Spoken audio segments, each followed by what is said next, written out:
Motherfuckers be gay in Hollywood, you never fucking expected.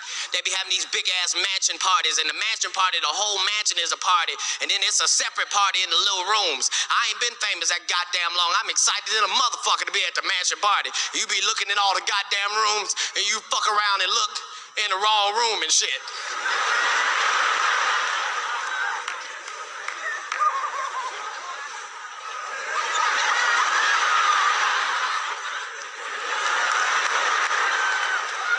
Nigga, come here. Come here. Is that two niggas kissing? Hi guys, my name is Pinky, the real life brat star. So today I want to talk about this Diddy thing as well. I just want to add my perspective because I've been watching a whole lot of YouTube videos. Like it's everywhere. Like I didn't even search it. It's just in my face. But yeah, I've been watching like different perspectives, and like there's this other one that made me realize that people have been talking about these things happening in Hollywood, like the gay activity and like the gay activity amongst rappers, you know, and these parties. I know how to beat blood out of rock, right? So a nigga can't tell me he gonna give me $100 million to play with my butt. Cause I'm gonna go, one, I'm not a homosexual. Two, I'm never selling my soul. Three, I don't care if it's $100 billion. I'm gonna get on my personal. Right, listen. I'm gonna get it on my own. Let me get to the point, bro. Right. So I'm gonna get it on my own. A lot of these artists don't be real niggas.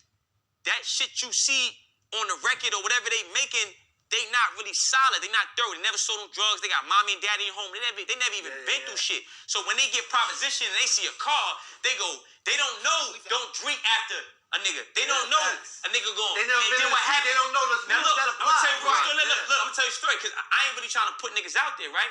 But a nigga in the studio, we from the hood. I used to stick niggas up, bro. Babyface, I used to book niggas. So I'm always on point, bro. Facts. I'm on point right now, my nigga. Facts. Always on my square. But a nigga that's a square, he don't know. Yeah. So he don't know watch your drink. He don't know. So now he drink behind a nigga. He get drugged. This nigga videotape it. Then when he in a meeting, they give him a shitty contract. They play the video like 3 niggas. He ain't never been through no shit like that. So he like, man, what? Fuck it, I'm just gonna sign. And you gonna give me money?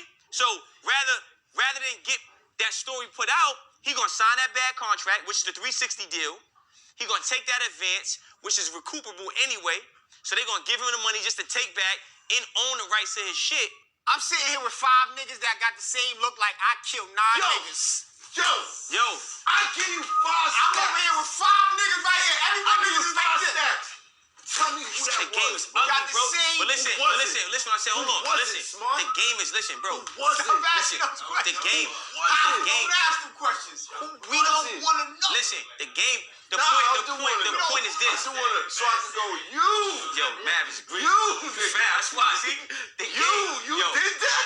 but we not. It's funny, but it's not funny because there's a kid right now that's watching this that I'm trying to tell a That story. he got a video with his So, ass you out. gotta be careful. No, he could have. You gotta be careful. You gotta be careful. So he could avoid Facts. this shark infested waters. You know, Cat Williams, other rappers, you know, people who, you know, are in the industry. And I would say this was about like 5 to 10 years ago, but I would say 5 years ago, because I would have been, 5 to 10 years ago.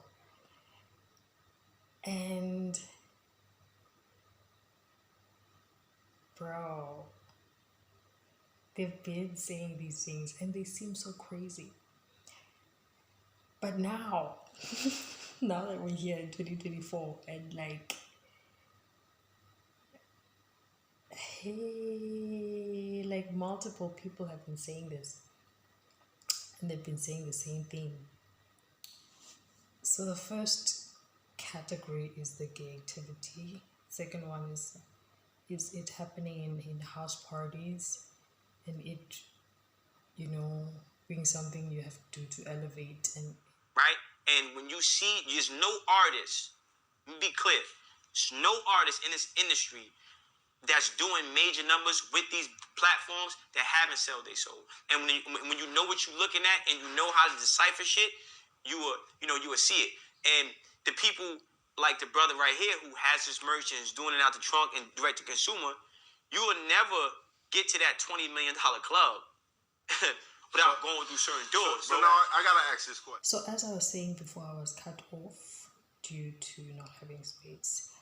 So we've been hearing multiple people saying these things, right? And like it's like fast forward to now, and it's like some of these people didn't even know each other, and it's like the same stories of these gay activities at these parties with these executives and these celebrities and these rappers.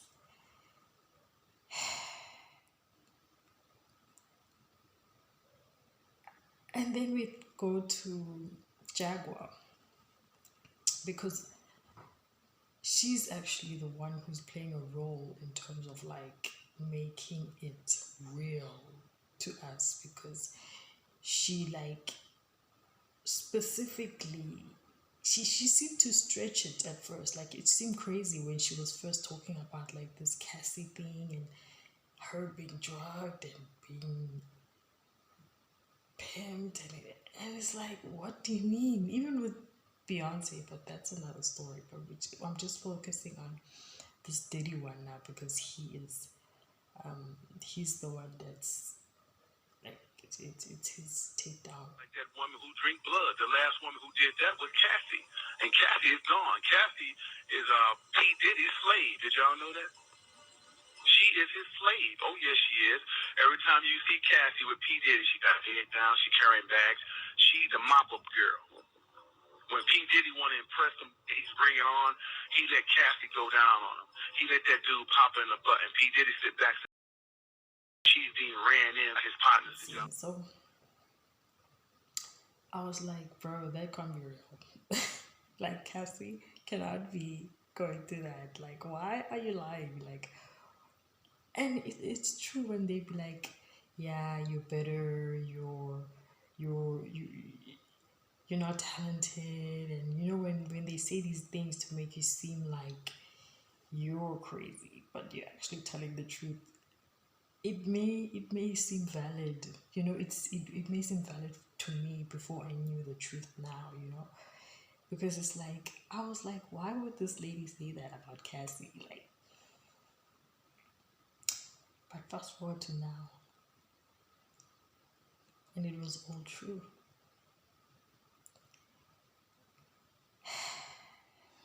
You know, it makes me think about that saying that goes that whatever happens in the dark comes to light. And these cliche sayings, like, they be true, bro. Like, we just we let them slide over us, like we don't even hear them sometimes, but they true. And it took so many years for this to come out. But anyways, I wanted to actually mention that there was also this random guy, right, who was on the internet, like, randomly. It was so weird. And apparently he was arrested, and he was wearing, so this guy is wearing a hospital gown, like, and he seems like well, he was arrested. Diddy and Ross and Khaled, they're all gay. Okay? DJ Khaled, Rick Ross, and P. Diddy? Yeah. They all gay? Yeah. Gotcha. All right. Khaled is a Hamas supporter. Okay? Who supporter? Hamas. Hamas. Yeah. Sorry, I said it wrong. No worries. Hamas supporter. Okay? I had sex with Cassie and Sean. Basically, they told me what to do with Cassie. I had like 15 encounters, and I heard a lot. And he was wearing a hospital gown. And he, like, just those two things make you seem, like, make what he said I guess, even crazier because he said that he was Cassie and Diddy's sex slave, basically, and Diddy had him doing whatever he commanded to Cassie. I think something along those lines. And I remember, like, that was not the first time I saw that video, but it was just so crazy that I didn't hear him say it. Like, I heard him. I remember hearing him saying these crazy things, but I probably even just was like, bro, this guy's crazy. First of all, he's wearing a hospital gown and he's arrested, and they are saying themselves that he randomly said he wants to be, you know, he wants this video taken of what he's about to say, you know? And he even said other things about like the CIA, whatever, and like he but what I'm saying is, the point of what I'm saying is that as much as there is a lot of information to extract from what he said, which should be taken seriously and should have been taken seriously, because that was years before Cassie submitted the lawsuit. And so now she did submit that lawsuit. It makes you realize that that guy wasn't crazy.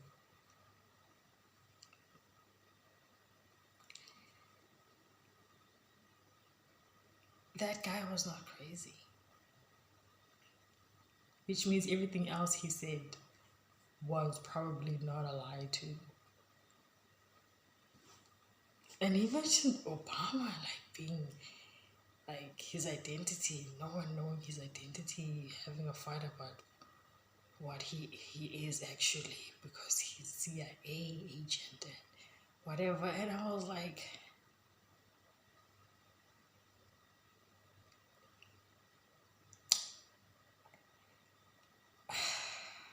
now I heard him clearly, because at first I was like, and it goes back to, you know, like the lesson from this is that you mustn't dismiss people, man. Like when they say things and they seem crazy, like it could be real, because really nothing is impossible. And also it makes you see how crazy, like, and how weird, like it's really hardly weird. Like they call it that for a reason. And like we used to laugh when Kat would tell these jokes, but like these things were real. And now it's like getting even more real. It's like, this is crazy. Cassie specifically said, excuse me, in that lawsuit, that he would hire to do as they please on her, and they would be on drugs. And that's exactly what that guy said years before she submitted the lawsuit. This is the same thing that I'm saying, which is that in the beginning of the video, which is that everyone has been saying similar things, you know, and they don't know each other. Well, these ones probably know each other, you know, but like it's not like they planned that one, like, you know.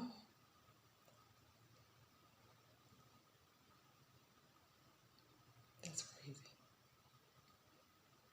That's crazy. And Jaguar has said much more things that are crazier for us to believe. And now we are looking at her differently, because everything she said was true and she predicted it. You know, maybe she knew that it was time, and obviously she was in the industry, so she knew maybe some things we didn't, but the point is that it's true, bro. Like, this is what is happening, and it's Hollywood, and it's crazy. And anyways, let me go back to my notes before I go in circles. Yes, the point is that when I look back, right, at Love and Hip Hop, even there, like everyone was sleeping with everyone. It was just immoral. It was like you had to almost always do something with the producer for you to get a song. You had to be in a relationship with him or at least sleep with him, you know. Every situation was like that, and it was just always a sexual exchange somehow, you know. But yeah. Anyways, so let me not go further. Let me just stop here because, like, my point is that everything that glitters really is not gold, you know.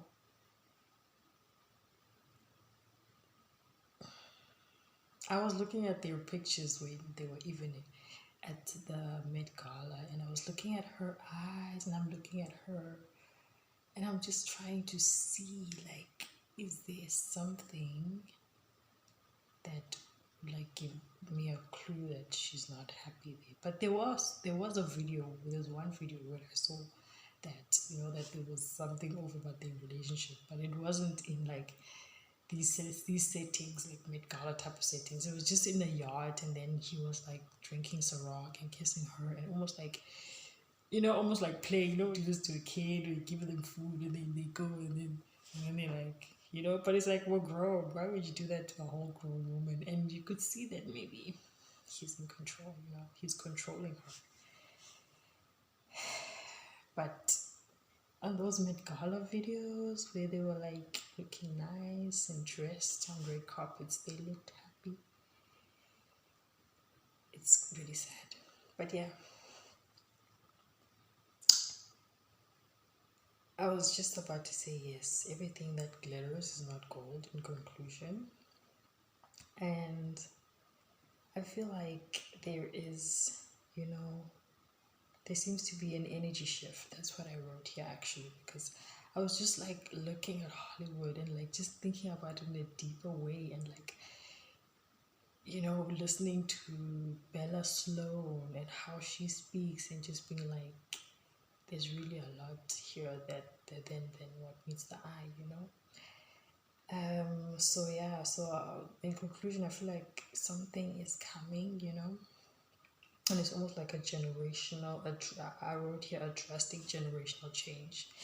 But yeah, anyways, I think we know, like, the Bible also is predicting, you know, the things that are happening on the Bible are happening now. Like, pastors are being exposed, celebrities, like, you guys are being brought right to the ground, to the human level, you know. It's like, sit down. The only true God is the King of Kings, you know. But anyways, yeah, so I feel like even this Neuralink thing, it's just the Bible is being fulfilled, you know. The word is being fulfilled. That change that I'm talking about, that drastic change, is getting to the revelation side. It feels. But yeah, if you enjoyed my video, please do let me know in the comment section. And if you want to see me again, do subscribe. Until next time, bye.